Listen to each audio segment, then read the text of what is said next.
What is up, ladies and gentlemen, boys and girls?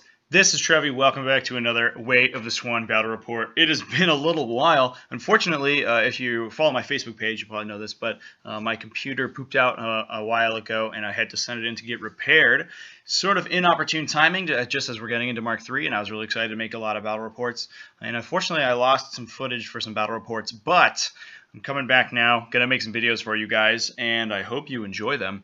This is something I'd like to do in the future. Let me know if you guys like this sort of format of video, and I will continue to make them if everybody's happy with them. But this is the semifinal round of the Templecon 2016 Masters event. I was there with WarmaStream. You can check them out, youtube.com/WarmaStream. I usually...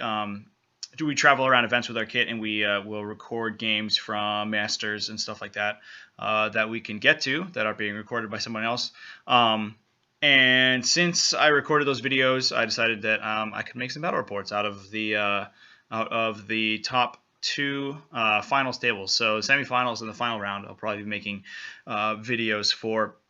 But anyway, this game is going to be John Demaris playing the Protectorate of Menoth using Reclaimer 1 versus Andrew Briggs.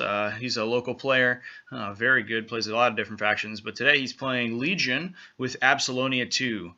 Scenario is Entrenched. And as you can see, pretty interesting matchup here. Reclaimer obviously is a big issue, bringing a ton of dudes to the table with lots of recursion and a Hand of Fate to buff them all up as necessary.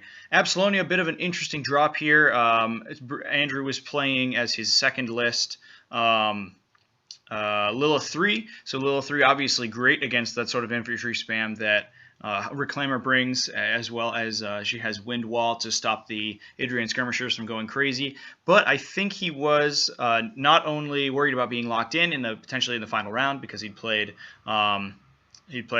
Lilith in the previous two rounds, as well as worried about John's other list, which was Resnick 2 with a bunch of heavy warjacks. Obviously, Absalonia great against this sort of heavy warjack spam that Resnick 2 brings. So that's where we get this interesting matchup. John did, I think, play Resnick in both his previous rounds, so he was also worried about being locked in. But with the amount of shooting and the amount of bodies that he's bringing, I think Reclaimer was a pretty good drop into this particular matchup. Here we have the Idrian skirmishers going first. They both preyed on that Hellmouth unit in the center there. I believe Reclaimer went first to cast Hand of Fate on them, and we're taking some big CRAs into that Hellmouth to try to take it out. This might have been a bit of a misplacement on Briggs' part. The Hellmouth could have been back behind that wall there across from his zone, but he decided to put it behind the forest, and unfortunately the curvature of the forest there wasn't enough to block line of sight from those Idrians to where the Hellmouth was going to be. So one Hellmouth down already at the start of the game before things really get going even. And then these Idrians doing some sweet repositioning. I think this turn is going to be mostly moving up for the Protector player. So many models on the table to move up, so not going to be particularly interesting. This is a very interesting matchup, though. It may look like it's not very good for Absalonia. She brings a lot of armor cracking and a lot of heavy war beasts, but not a lot of just raw infantry clearing. But Absalonia can be pretty deceptive in the amount of troops she can kill, with Alpha Hunter giving all of her War Beasts +2 mat when she's able to kill a model, and there's plenty of models on the table for her to kill. The War Beast can reliably hit all of those infantry and get a lot of work done. Her feat gives them reach, especially to lighter War Beasts, although I don't think there are any light War Beasts in this list. It's just all heavies. So those heavies can get in with reach on all of their melee weapons and get a lot of work done. Not to mention that it is Legion, so I believe there's a Seraph and 2 Angelii in there, so there's still a reasonable amount of guns to complement Abby's own spells that she can get out early on.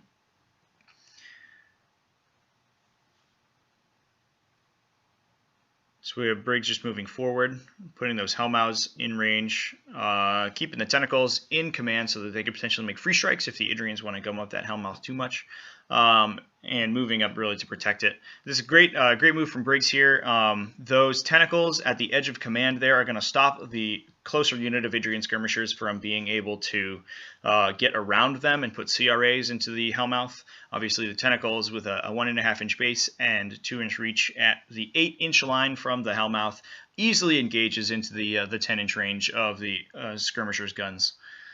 I think the prey moved over to the Angelius from the Hellmouth there. The Angelius closer to the bottom of the screen. You can see the token next to it. So that Angelius is going to be, unfortunately, taking a bunch of damage from shooting.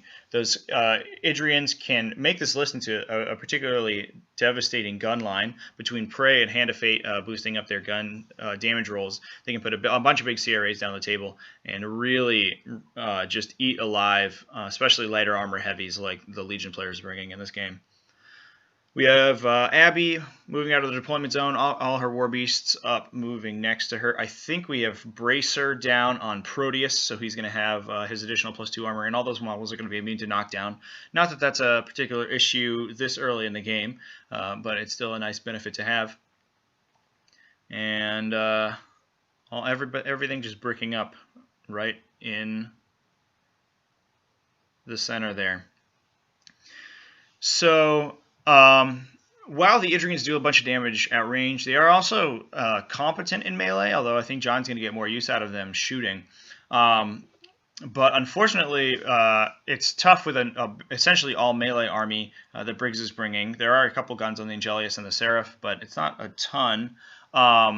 He's going to have to weather this round of shooting before he's able to go in. So here we see the Idrians moving up. They're going to be able to take some CRAs into... I believe the Angelius, that is a white proxy base there. And the barrage of gunshots begins. Hand of Fate being upkept on that unit means that Reclaimer is going to be able to activate later in the turn and swap it over to the other unit of Idrians. And all of those models are going to be able to put down an immense amount of damage into those heavies at only dice -4 from individual shots. John's probably going to do 2-man combined range attacks, put him down to dice -2, and that is going to be an enormous amount of damage, averaging 5 damage on the Angelius per shot, although with Hand of Fate it's going to be more. Can really push a ton of damage through on that model and potentially kill it. Holy Zealots moving in. I think these guys are mostly deployed across from Briggs Zone to stop Absolonia from being able to easily dominate it and score some cheeky points early on. They're not going to do a ton in this game, just seeing as they're so far back and they don't do a lot of work against Legion heavies, especially the high defense ones like Angelii. So I think they're mostly going to be a jamming force right now. Reclaimer going, behind his Vigilant, put Hand of Fate on the other unit of Idrians, and here they come to deal some damage. Bunch of shots going down into what I think is the second Angelius.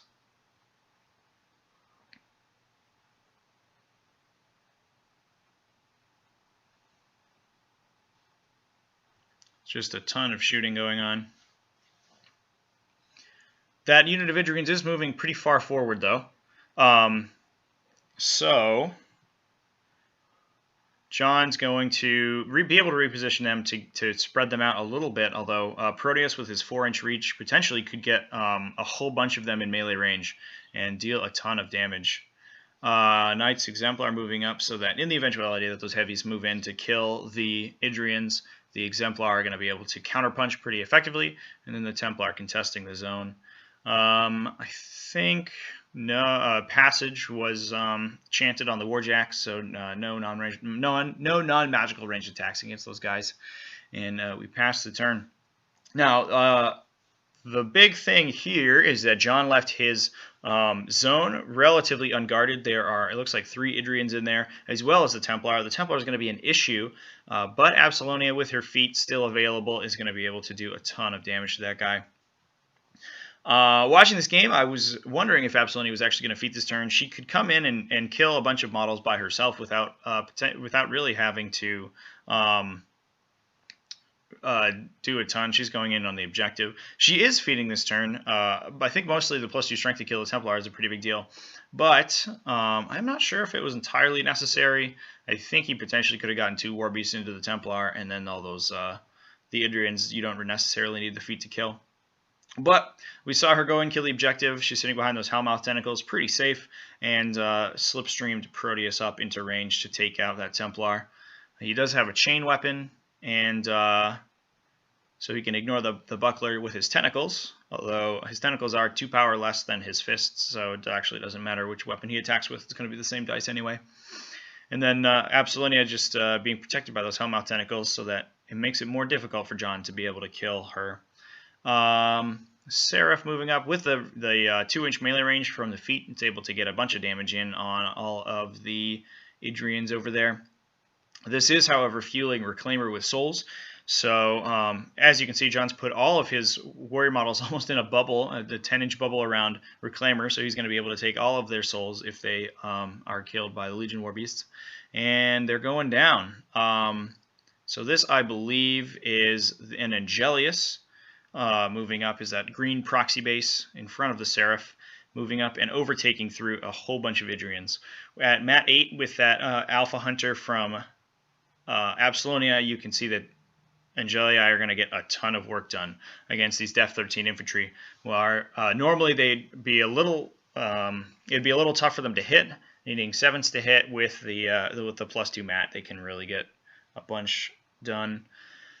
Here is Proteus going in. I think he's going in on the Templar there. Just figuring out that charge lane. So, yep, we see him, he's moving up to within 2 inches of the Templar. And then taking some attacks on infantry. So I think he's cleared out the infantry in front of the Templar. He's opting not to pull him in, though, just using tentacles to kill as many Knights Exemplar as possible, so that counterpunch isn't going to be quite as impressive. However, Reclaimer does still have his feet in the bag. He can feet a lot of those Knights Exemplar back and get charges sort of wherever he wants. It's very difficult to stop those hard-hitting infantry units from getting to you with Reclaimer, because as soon as you kill them, it's almost like extending their threat range if his feet's still available. And then I think this is the Scythian potentially moving in. It is a little difficult to tell with all the proxy bases on the table. But yep, it's the Scythian moving in to attack the Templar, so that's what's going to be able to take him out. Scythian, obviously the best model in the army to do that, sitting at power 19 because of Absolonia's feet, and then really just dealing a ton of damage. He might have Animist as well to get grievous wounds on him in case he didn't kill him.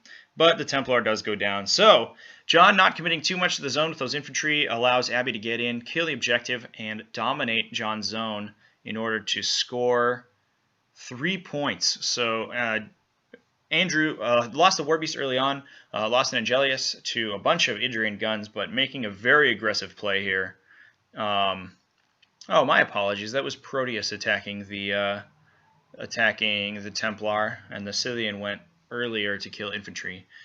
So that was my mistake. But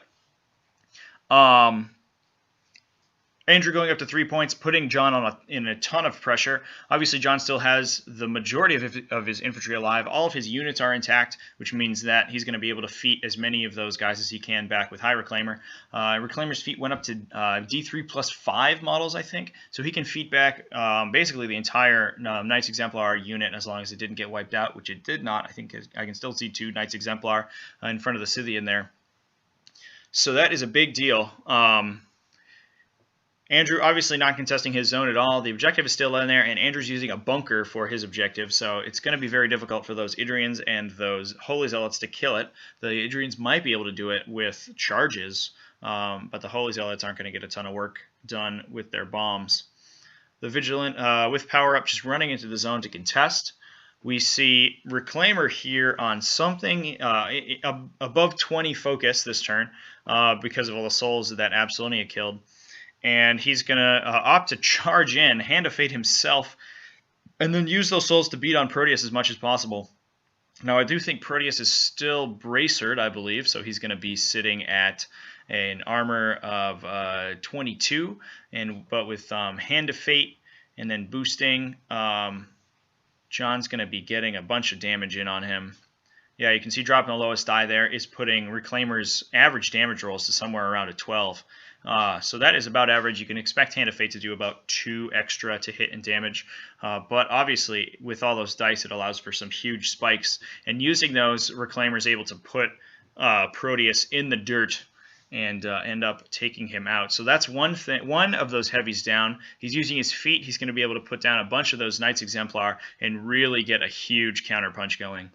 Yeah, we can see Knights Exemplar going all around the Scythian there with battle-driven triggered because they lost a bunch of models in the previous turn. They're going to be able to do an obscene amount of damage to that Scythian. It looks like they're all John was able to place them all far enough away that they can get charges onto the Scythian, and that's really going to hurt a lot. That is the Idrian skirmishers going. The unit close to the camera ended up taking out the Angelius, I believe, that they still had preyed on, and then swapping prey over to the Seraph. Here, those Knights Exemplar going in with all charges. Big power, 13 charges. I don't think he... Oh, he does have Hand of Fate on them. Reclaimer had enough focus to cast Hand of Fate basically wherever he wanted to.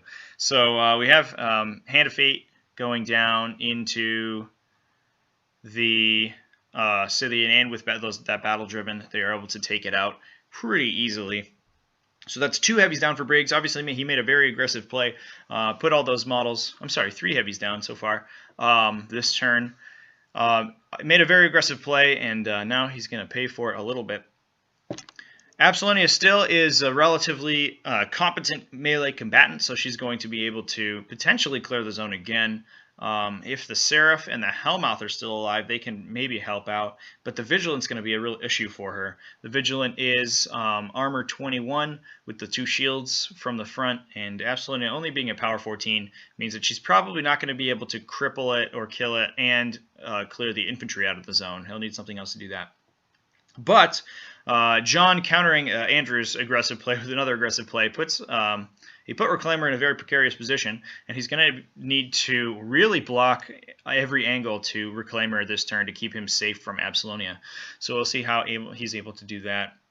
But we have, I think, some Zealot AoEs as well as Idrian attacks going into the objective, and then a big CRA going into the Seraph.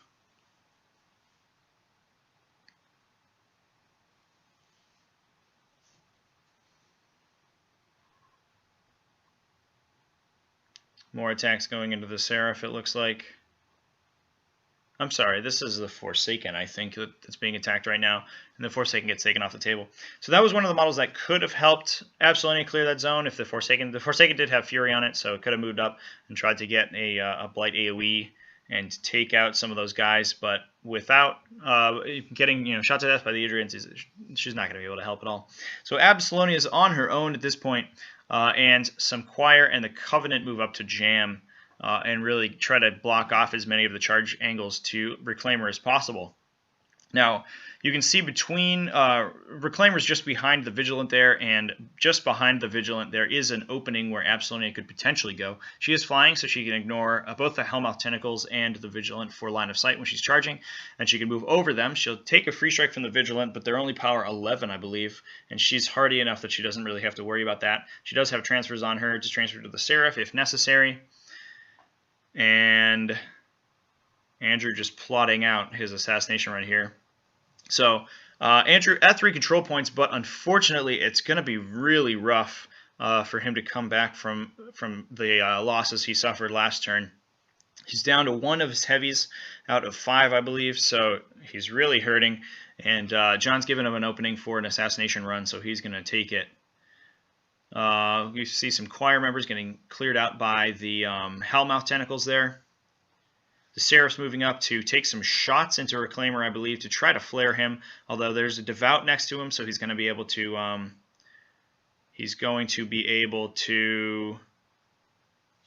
shrug off one of those attacks with Shield Guard. But I don't think the Seraph's able to land enough to actually flare the Reclaimer. So we have Abby going on in here. Reclaimer sitting on a 4 camp, but she's going to charge in with her Energy Siphon tail, and she's going to be able to take some of that focus away. Rolling pretty well for damage, dealing 6 already to Reclaimer with just his initial attacks. There's another hit, big hit going down for 3 more. And I think the Energy Siphon tail knocking a couple more focus off. Reclaimer is getting pretty low now. Taken 11 damage so far. You can see John very marking with those dice right there. And Absalonia, buying another attack, is able to take out the High Reclaimer. So, a very exciting game. I hope you guys enjoyed this game, folks. This was the semifinals of Templecon again. The full video, unedited, is up on the WarmaStream YouTube channel. You can check them out at youtube.com/WarmaStream. I'm going to be also doing the final game from Templecon 2016. So if you guys enjoyed this one, stay tuned for that. And let me know if you like this sort of format of recording tournament games. I do enjoy reporting on tournament games, and I will put them up whenever I can if you guys like them. So, yeah, thanks for watching, and I hope you